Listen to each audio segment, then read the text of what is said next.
For months, 3AI Atlas has been the most perplexing enigma in the sky. An interstellar wanderer, larger than anything we've ever encountered, glowing with an emerald light so intense that it painted the night skies of Earth and unsettled even the most experienced astronomers. From the moment it was first detected, nothing about it made sense. Its scale, its brightness, its rhythm, its strange pulses of energy. But just as humanity began to adjust to its presence, to accept it as a single mysterious anomaly racing toward the sun, the unimaginable happened. Observers, watching closely, saw it change, not disintegrating in chaos like a dying comet, but dividing smoothly, deliberately, into two colossal bodies. This was not fragmentation. This was reproduction. One body continued on its original course toward the sun, glowing steadily as before while the other shifted, bending its path, not randomly, but precisely, toward Mars. It was a moment that shattered the boundaries of what we thought we knew about celestial objects, forcing scientists, governments, and ordinary people alike to ask the same terrifying question. What exactly is 3AI Atlas? And what is its true purpose now that it has doubled itself? As this unfolds, we'll continue bringing you every discovery. Make sure you subscribe so you don't miss what happens next. The event itself unfolded slowly at first, almost imperceptibly.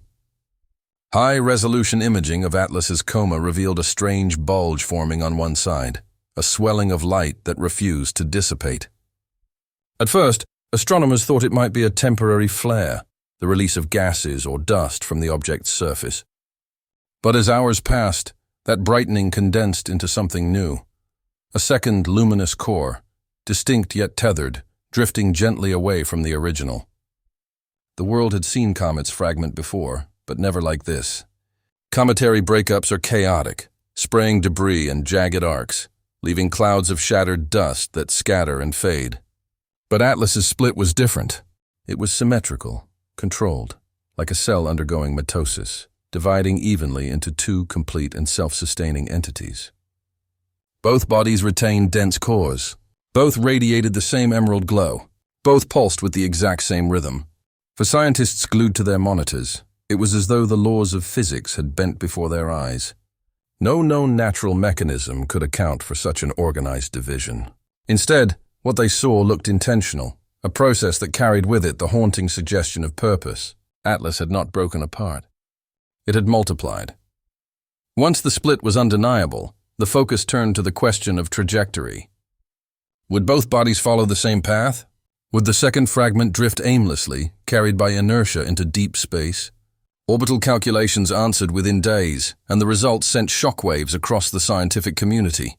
The original 3AI Atlas maintained its steady arc toward perihelion, its closest pass to the sun. But the second object began to deviate almost immediately. Subtle at first, the shift grew more pronounced with every observation until the numbers revealed a chilling truth. Its path was bending directly toward Mars. This was not random. It was not an accident of celestial mechanics.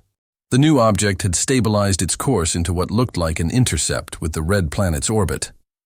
Suddenly, humanity's dreams of Mars, its rovers, orbiters, planned missions, and visions of colonization were cast into jeopardy. An object the size of Atlas hurtling toward Mars could obliterate satellites, destabilize the thin Martian atmosphere, and even send debris cascading toward Earth. And yet, some began to whisper another possibility. What if the course was not destructive, but deliberate? What if Atlas had divided itself so that one half could continue its dance with the sun, while the other made its way to the planet that humanity has long seen as its second home? Even more disturbing than the division itself was the strange bond that remained between the two bodies. Instruments across the globe and in orbit detected that their electromagnetic pulses were still synchronized, flashing in tandem despite the growing distance between them. Like twin beacons, they emitted bursts of radiation with uncanny precision, as if still connected by some invisible thread.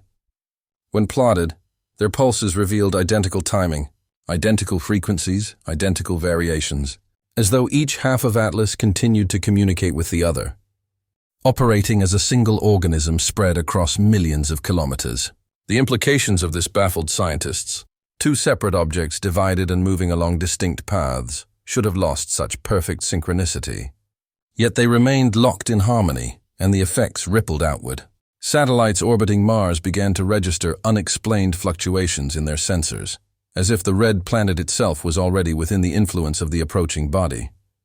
Even the James Webb Telescope reported interference when attempting to focus on the region near Mars, its instruments clouded by rhythmic distortions aligned with Atlas's twin pulses. The idea took hold that these were not two separate entities at all, but one divided presence, a singular phenomenon maintaining awareness across vast distances. It was not destruction, it was expansion. As orbital paths became clearer, the sense of dread deepened. The second object was not simply passing near Mars, it was converging with alarming precision. Its path intersected with the very zone occupied by the planet's satellites and rovers, as though it had chosen the red planet as a target. Was this coincidence or was it intention? Governments scrambled to reposition spacecraft, but private observatories and independent astronomers began to notice something even more bizarre. The second object was not merely glowing. It was emitting structured patterns of light. Spirals, grids, and geometric shapes flashed across its emerald halo as though writing across the sky. Some compared these patterns to mathematical constants. Others pointed out eerie resemblances to ancient symbols found carved into stone on Earth. To many, it looked less like a comet's chaotic reflection of sunlight and more like a message, a display aimed at Mars. If the first Atlas fragment was the herald, a piece destined to complete its course around the sun, then the second appeared to be a messenger, a presence with its sights fixed on the red planet. And with every hour that passed, the question became harder to ignore. Was Mars chosen as a destination, a stage, or something far more unsettling? As the second fragment of Atlas continued its steady march toward the red planet, astronomers began noticing subtle changes in Mars itself. The thin atmosphere, usually calm and predictable, started showing sudden disturbances. Dust storms formed in patterns far too organized to be random, spiraling with eerie symmetry. Orbital cameras detected faint flashes in the upper atmosphere, as if the planet were responding to the approaching body with its own bursts of energy. Some dismissed these as coincidental Martian weather events, but the timing matched too perfectly with Atlas's synchronized pulses. Even stranger, Mars's faint magnetosphere, normally almost non-existent, began to register fluctuations, glowing faintly in ultraviolet scans, as though being reawakened. It was as if the fragment approaching Mars was already exerting influence on the planet, like a hand reaching forward before making full contact. To those watching, the image was terrifying. A green-tinged shadow falling across a world humanity has always dreamed of reaching, now claimed by something alien before we could ever call it our own. Normally, an event of this magnitude, an interstellar object splitting in two with one half targeting Mars, would dominate headlines. Yet from NASA and other space agencies came almost nothing. A few dry statements referred to fragmentation events and unusual orbital deviations. But the language was clinical, evasive, designed to deflect curiosity. Behind closed doors, however, the leaks told another story. Insiders spoke of frantic simulations showing possible impacts with Mars's surface or its moons. Engineers worried about the safety of rovers and orbiters, especially as communication blackouts with Mars assets grew more frequent. Yet, instead of transparency, files were sealed. Public data streams were mysteriously cut during key observations. Some suggested this was to avoid panic, while others believed it was far worse, that NASA had already realized the second object was not behaving like a natural fragment, and the decision had been made to hide its true nature. For the growing number of independent observers, the silence became its own kind of confirmation that something extraordinary and perhaps dangerous was unfolding, and the world was being kept in the dark. By the time the fragment crossed the asteroid belt, the synchronization between the two Atlas bodies began to evolve. Instead of flashing only toward each other, the pulses now aligned with Mars itself. Instruments detected a low-frequency resonance centered on the red planet, a hum that echoed through orbiters and rovers alike. Even the faint seismographs embedded in Martian soil by past missions registered unusual vibrations, rhythmic quakes that matched the emerald pulses streaking across space. Scientists struggled to explain how an approaching body could interact so precisely with a planet millions of kilometers away. But the pattern was undeniable. Mars was no longer just a target. It had become part of the signal, vibrating in harmony with Atlas's heartbeat. Theories swirled. Was the fragment trying to awaken something dormant beneath the Martian crust?